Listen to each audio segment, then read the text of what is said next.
রক্ষা কবচ প্রত্যাহার প্রসঙ্গে কি বলবেন? দেখুন, হাইকোর্টের ব্যাপার, এই বিষয়ে আমি এটাই বলবো যে বিজেপি সকল নেতৃত্ব শুভেন্দুদার সাথে আছে। শুভেন্দুদা একা জেলে যাবে না, প্রয়োজন আমরা সবাই জেলে যাব। আমরা দেখতে চাই যে এই অত্যাচারী শাসক কতজনকে আমাদেরকে জেলে ঢোকাতে হবে। কলকাতায় ফের প্রতিবাদী আক্রান্ত, ধর্ষণের হুমকি।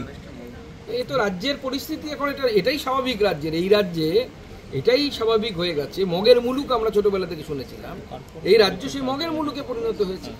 যখন যার ইচ্ছে, যে যাকে ধর্ষণের হুমকি দিচ্ছে, কাউকে শ্লীলতাহানির হুমকি দেওয়া হচ্ছে, নার্সকে তার সহ তার মাকে পর্যন্ত ধর্ষণের হুমকি দেওয়া হয়েছে। এটা গ্রাউন্ড রিয়ালিটি পশ্চিমবঙ্গের। মুখ্যমন্ত্রী যতই তথ্য লুকিয়ে কলকাতাকে সেফেস্ট সিটি বানান না কেন, বাস্তবিকতা কিন্তু ভিন্ন। কাকদ্বীপের যে ঘটনা, যাকে গ্রেপ্তার করা হয়েছে, কি মনে হচ্ছে যে গ্রেপ্তার নিযুক্ত? দেখুন, সে তো পুলিশ তদন্ত করবে, কিন্তু সব থেকে বড় কথা হচ্ছে যে কেন হবে, এই অ্যাঙ্গেলেই আমি যেতে চাইছি না যে কে করেছে সেটা, তার টাইটেল হালদার না হাফিজুর, সেটা ম্যাটার না। ম্যাটার হচ্ছে পশ্চিমবঙ্গে পুজোর সময় মূর্তি কেন ভাঙা হবে, অ্যাডমিনিস্ট্রেশন কেন সেটা আটকাতে পারবে না। অ্যাডমিনিস্ট্রেশন যদি ধামাচাপা দেওয়ার চেষ্টা করে, আমরা তার তীব্র নিন্দা করছি, কিন্তু এটা যে শুধু কাকদ্বীপে হচ্ছে তা তো নয়। আপনাদের কাছে হয়তো খবর নেই, এখান থেকে 400 কিলোমিটার দূর বলে ইটাহারে বালিয়ারা বলে একটি গ্রাম আছে, সেখানেও সেই একই ঘটনা ঘটেছে। মূর্তি ভেঙে মায়ের সোনার গয়না চুরি হয়েছে। আমার লোকসভা কেন্দ্রের মধ্যে পড়ে বলে আমি জানি, আপনাদের কাছে হয়তো খবর পৌঁছেনি, এত দূরের ঘটনা নাও পৌঁছতে পারে।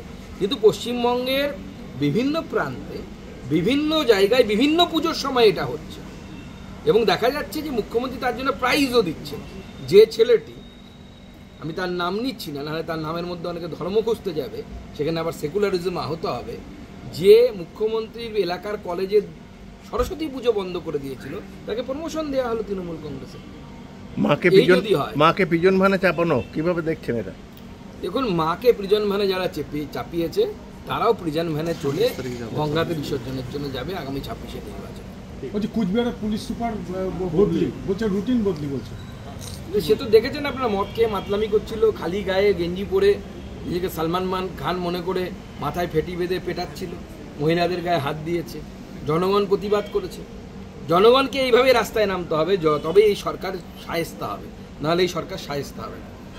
28টা বিধানসভা কেন্দ্রে আপনাদের আজকে ম্যাপিং, তো এটা কি 294টা বিধানসভা কেন্দ্রে এইভাবে হবে আপনাদের? কিসের ম্যাপিং? আজকে যে আপনাদের যে কলকাতায়, এরকম কোনো বিষয় নেই, এগুলো আপনাদের মিডিয়ার তৈরি করা সমস্ত বিন্দু। আমাদের কেন্দ্রীয় নেতৃত্ব পার্টির বিভিন্ন জেলা পদাধিকারীদের সাথে কথা বলছেন, তাদের মনোভাব জানছে, সমস্ত কিছু জানছে। এর মধ্যে বিধানসভা ভোটের সিটের ব্যাপার নেই কোনো। ভোটার লিস্টের ম্যাপিংটা হচ্ছে, ভোটার লিস্টের ম্যাপিং এর কাজ নির্বাচন কমিশনের কাজ, এসআইআর এর কাজ।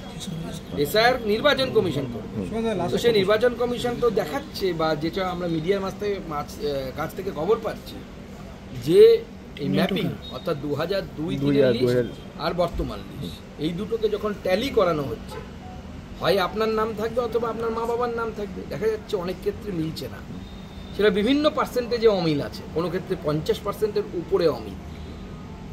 এটা পরিষ্কার করে বলে দিচ্ছে, কোনো এর জন্য রকেট সায়েন্স বুঝতে হয় না যে অনুপ্রবেশ হয়েছে, বা যে নামগুলো ঢুকেছে সেই নামগুলো ইললিগাল মাইগ্রেন্ট, তো তাদেরকে ইমিগ্রেন্ট, তাদের বিরুদ্ধে নির্বাচন কমিশন নিয়ম অনুসারে কাজ করবে। কিন্তু বিজেপিরও কিছু বলার নেই, তৃণমূলেরও আমার মনে হয় কিছু বলার নেই, কংগ্রেসেরও কিছু বলার নেই, কারো কিছু বলার বিষয় নেই। এতটা